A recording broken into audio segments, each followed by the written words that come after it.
Bismillah. Waalaikumsalam warahmatullahi wabarakatuh. Ustaz, bagaimana Islam memandang tentang kaderisasi dakwah yang menghadirkan unsur kekerasan, dibentak-bentak dan cara pengusapan yang disetia di dalamnya baiat? Bukankah Rasul mendidik keluarga dan anak-anaknya dengan kelemah lembutan dan Allah menghendaki kelembutan pada setiap hambanya? Teman-teman sekalian, sebetulnya sederhana. Anda mau mengikuti tuntunan siapa? Ya, jelas. Kalau petunjuk Quran sederhana, setiap ada petunjuk dari Nabi ikuti, selesai masalahnya. Selesai. Ya, saya beri gambaran cepat ya. Saya beri contoh gini. Quran surah kedua Al-Baqarah ayat 38, posisi paling kanan sebelah pojok di ujung. Sejak manusia pertama Adam alaihissalam diturunkan ke muka bumi, itu sudah diperintahkan oleh Allah mengikuti petunjuk Allah.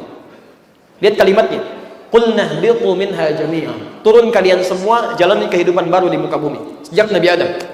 Fa imma ya'tiyannakum minni huda. Kalau nanti saat menjalani kehidupan di bumi, turun petunjuk saya, disebut dengan hudan, jamak dari kata hidayah. Semua petunjuk dari aspek kehidupan yang kita jalani. Faman tabi'a hudaya. Siapa yang bisa mengikuti petunjuk saya ini, fala khaufun 'alaihim wa lahum yahzanun. Saya jamin, kata Allah, selama hidupnya di muka bumi ini, dia tidak akan pernah merasa galau, gelisah, dan tidak akan larut dalam kesedihan. Jadi ada manusia-manusia yang dalam hidupnya nggak pernah sedih, Pak. Nggak pernah larut dalam kegelisahan, nyaman aja, tenang. Bahkan ada yang bahagia aja karena dia melekatkan hidupnya pada petunjuk Allah. Ulaika ala hudam min rabbihim. Quran surah kedua Al-Baqarah ayat kelima, posisi paling kiri sebelah bawah. Ulaika ala hudam min rabbihim. Ada orang-orang yang mereka itu lekat dengan petunjuk Allah, hudan. Perhatikan. Ini apa? Halo? Spidol. Ini apa? Penghapus. Sekarang perhatikan. Spidol berada di mana? Di atas apa? Penghapus. Perhatikan. Ada jarak tidak antara spidol dengan penghapus? Ada. Kalau sifat di atas memiliki jarak, bahasa Arabnya disebut dengan fauqa. Fauqa. Terus ya? Al-qalam fauqal minhah. Spidol di atas penghapus. Tapi kalau spidol ini nempel begini, maka bahasanya ala. Alhamdulillah. Al-qalam alal minhah. Spidol nempel persis di penghapus. Ada orang-orang yang mendapat petunjuk Allah tapi nggak ada jarak. Kalau ada jarak itu, masya Allah, mau sholat ada petunjuk, tapi makan nggak ada petunjuk. Mau jalan, jalannya ada petunjuk, tapi matanya nggak ada petunjuk. Ada orang-orang yang setiap aktivitasnya lekat dengan petunjuk Allah Subhanahu Wa Taala. Matanya melihat cuma yang baik-baik, telinganya cuma yang didengar yang diridhoi Allah, lisannya cuma yang baik-baik. Orang ini kalau lekat dengan petunjuk Allah, semua aktivitasnya wa ulaika humul muflihun. Kata Allah, kami jamin, pakai ulaika. Ini kalimat taukid. Kata Allah, wa ulaika humul muflihun. Kami jamin mereka itu pasti bahagia. Kalau subjek isim fa'il bertemu dengan hum awalnya, dikuatkan dengan taukid ulaika, itu artinya jaminan yang tidak boleh diragukan. Artikan dengan pasti. Kata Allah, pasti kami jamin mereka itu akan bahagia. Ada orang yang hidupnya bahagia, jauh dari kesedihan dan tidak pernah gelisah. Siapa itu? Orang yang mengikuti petunjuk-petunjuk Allah. Karena itu sejak Nabi Adam diturunkan, petunjuk diberikan. Dan bukan cuma Nabi Adam, setiap Nabi ketika datang ke muka bumi, berganti generasi, itu membawa hujan. Termasuk Nabi Muhammad SAW. Ketika beliau diturunkan untuk umat terakhir sampai akhir zaman, sampai kita sekarang, persis dengan turunnya beliau dipilih sebagai Rasul, diturunkan hujan. Petunjuk kehidupan kita. Quran surah kedua Al-Baqarah ayat 185, posisi paling kiri di pertengahan. Syahrul Ramadan alladzi unzila fihil Quran. Teruskan. Hudan linnas. Di bulan Ramadan kami turunkan Al-Quran. Apa fungsi Quran ini? Hudan. Sebagai petunjuk untuk kehidupan seluruh manusia. Jadi petunjuk kita itu ada di Quran. Jadi Anda mau ngapain pun cek dulu Qurannya. Cek pasti ada. Ya. Bukankah saya dulu pernah bacakan cepat? Nggak perlu dicatat ya, nggak perlu dicatat. Saya bacakan cepat sekali, tidak perlu dicatat, untuk gambaran saja. Saat kita belum lahir sekalipun, ya, saat belum lahir, masih ada dalam kandungan. Bagaimana supaya kandungannya itu mendapatkan ketenangan, ada rahmat Allah, persalinannya lancar, ada doa yang nyaman disampaikan. Petunjuknya di Quran surah ke-7 ayat 189. Ketika mulai terlahir, maka bagaimana cara membagi tugas suami istri yang baru didapatkan keturunannya, supaya ASI-nya mengalir lancar. Kemudian suaminya tidak repot dengan tugasnya, bisa membagi dengan istrinya. Quran surah kedua ayat 233, posisi paling kanan sebelah bawah. Kemudian dari usia 2 tahun sampai menjelang masa baliknya, apa pendidikan dirinya supaya dekat dengan Allah, berbakti pada orang tuanya, punya teman-teman yang baik, mudah bergaul dalam kehidupan. Quran surah ke-31 ayat 13 sampai dengan 19-nya. Kemudian dia mulai untuk sekolah. Bagaimana supaya dia mendapatkan pengetahuan yang cepat, tidak mudah lupa, maka pelajaran dengan kuat pada jiwanya. Quran surah 9 ayat 122, posisi paling kiri sebelah bawah. Bagaimana supaya prestasinya meningkat, bukan cuma kuat ingatannya, tapi punya prestasi yang gemilang. Quran surah ke-58 ayat ke-11-nya. Bagaimana kalau kemudian dia naik tingkatannya sampai ketemu kawannya, supaya tidak terjebak dalam pergaulan yang bebas, ketemu teman dalam kebaikan-kebaikannya. Quran surah ke-49 di ayat ke-13-nya. Tapi kalau ada yang tertarik kemudian melamar, bagaimana cara melamarnya? Quran surah ke-4 ayat ke-4-nya. Kalau terjadi pernikahan, Quran surah ke-30 ayat 21-nya. Setelah menikah, apa tugas pertama kali suami dan istri supaya tidak sering kali gelisah dan tidak cekcok menjalaninya? Quran surah ke-4 ayat 34. Lalu suami mulai bertugas menunaikan pencarian nafkahnya. Bagaimana cara mencarinya supaya mudah? Tawaran standar Quran surah kedua ayat 168. Kalau baru bergerak rezekinya mau datang, Quran surah kedua ayat 172. Kalau belum bergerak rezekinya sudah mendatangi Anda, Quran surah ke-7 ayat 96-nya. Istri apa tugasnya? Dia merawat anaknya. Kadang-kadang tidak mudah. Ada anaknya merengek, bahkan membentak, mengatakan, bagaimana cara mengatasinya? Quran surah ke-17 ayat ke-23-nya. Dalam perawatan ini kadang-kadang tidak mudah. Suami yang bekerja, ada saja tantangannya, ada yang ingin menyingkirkan, menyungkurkan, mengganggu. Bagaimana menghadapinya? Quran surah 17 ayat ke-79 sampai dengan 81-nya. Tapi ada juga yang merongrong dengan kuat sampai Anda mengatakan, ya Allah, kenapa mesti saya? Kapan berakhirnya ujian ini? Kamu sabar. Jangankan kamu, orang dulu sampai Nabi pun pernah begitu. Pelajari Quran surah kedua ayat 214. Atasi dengan Quran surah ke-21 ayat ke-87 sampai dengan 88. Sama, ibu pun yang merawat rumah tangga kadang capek, lelah, suami juga kadang ada penyakit yang ringan-ringan. Quran surah ke-26 ayat ke-80-nya. Kalau penyakitnya semakin parah, semua orang mengatakan ini mustahil, gak bisa disembuhkan. Kata siapa? Datang kepada Allah, memohon kepadanya, mintakan. Saat manusia mengatakan tidak ada yang mustahil, itu tandanya Allah mengatakan saya yang menyembuhkannya tanpa campur tangan manusia. Datangnya Allah dengan Quran surah ke-21 ayat 83 sampai dengan 84-nya. Mohonkan kepada Allah, mintakan, mohonkan, gak ada yang mustahil. Ya.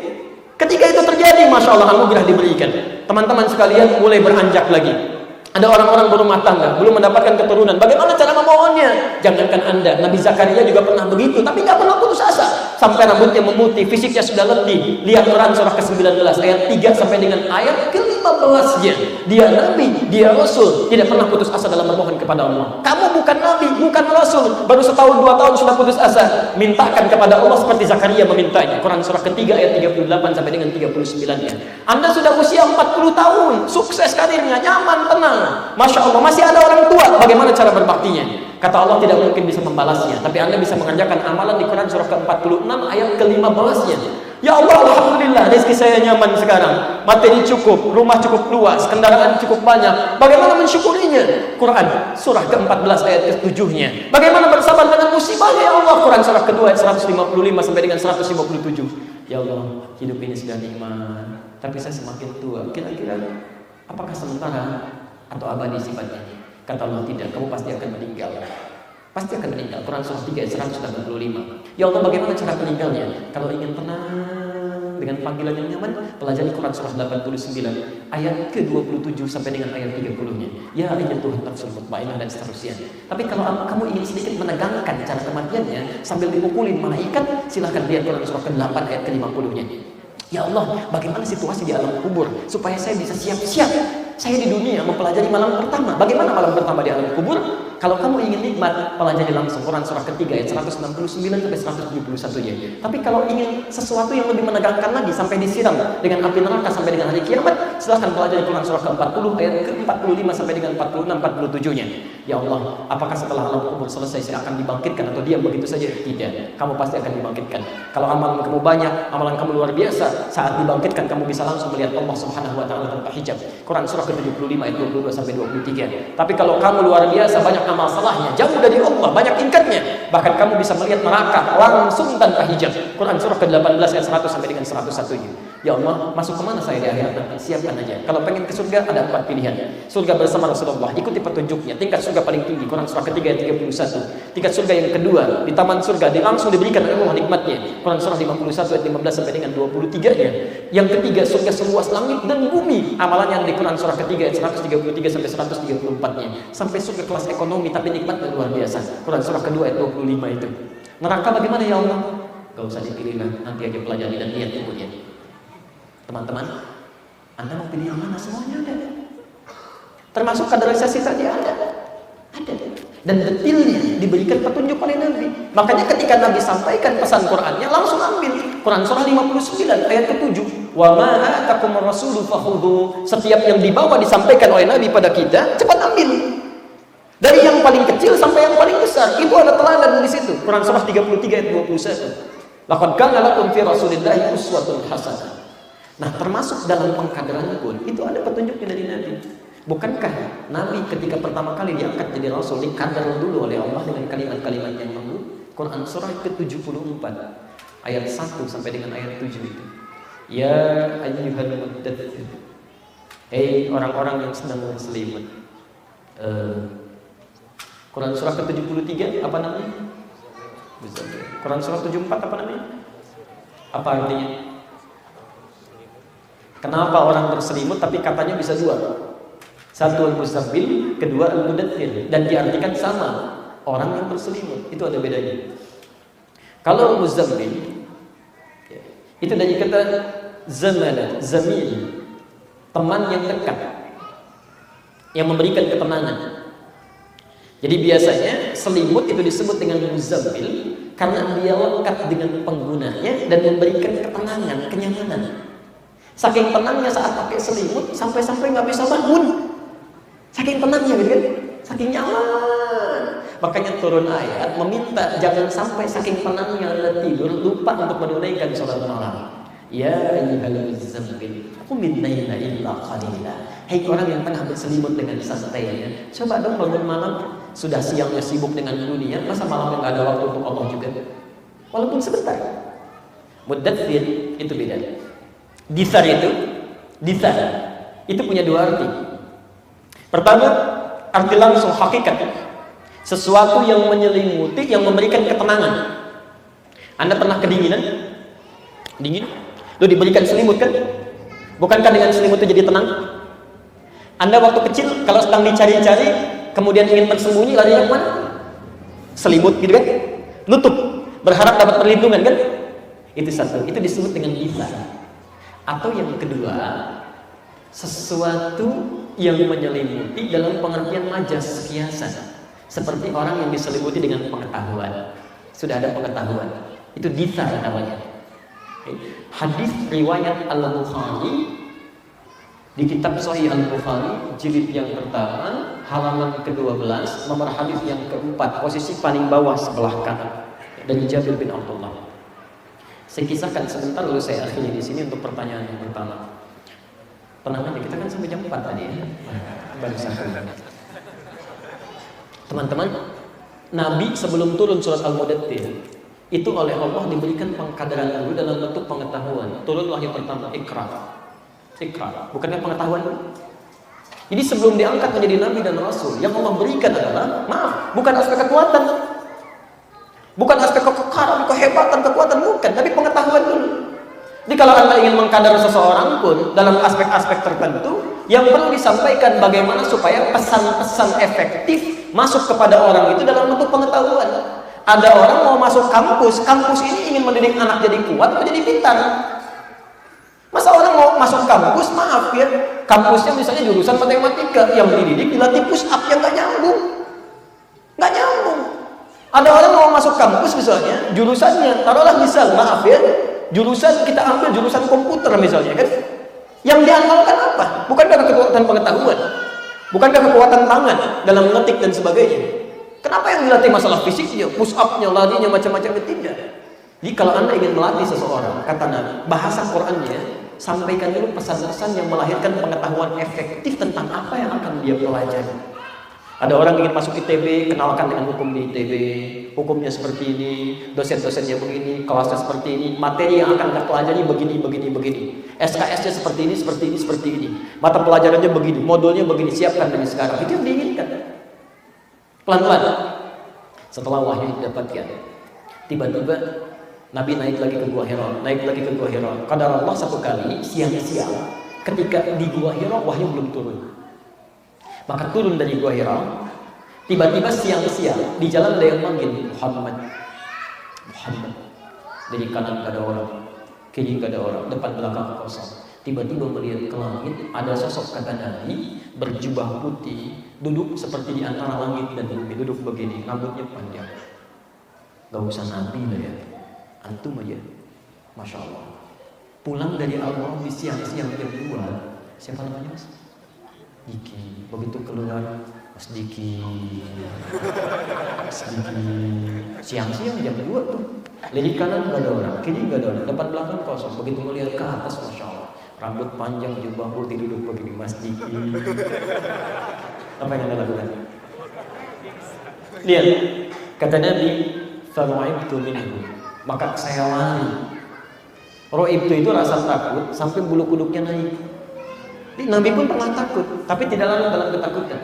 Masya Allah, perhatikan kisahnya. Begitu beliau kemudian bergegas sampai ke rumahnya. Ini untuk ibu ya bu. Sampai ke rumah, diketuk pintunya, yang buka istrinya Sayyidah Khadijah. Demi Allah saya katakan, ini sampai disebut dalam mimpinya. Saat meninggalnya tidak pernah disebutkan kecuali Khadijah radhiyallahu ta'ala anha.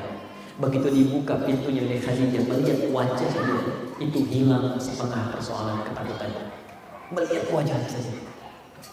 Kemudian digenggam tangannya, dibawa ke kamar. Kata Nabi, "Zammiluni, tolong selimuti saya." Dalam keadaan khawatir tadi, diselimuti oleh Sayyidah Khadijah.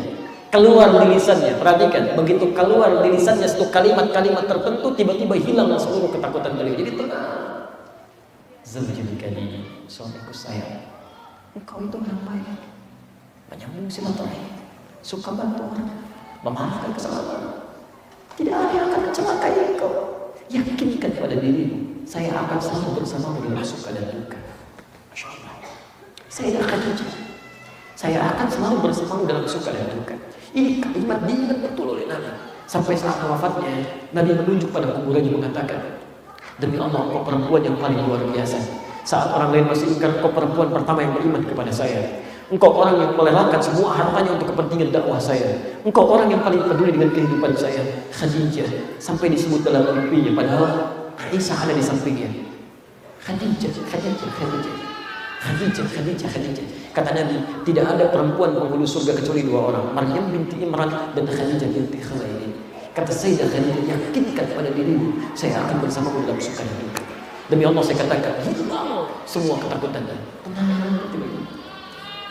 Ibu bisa nggak begitu bu? Ya. Silahkan. Istri Nabi ada berapa?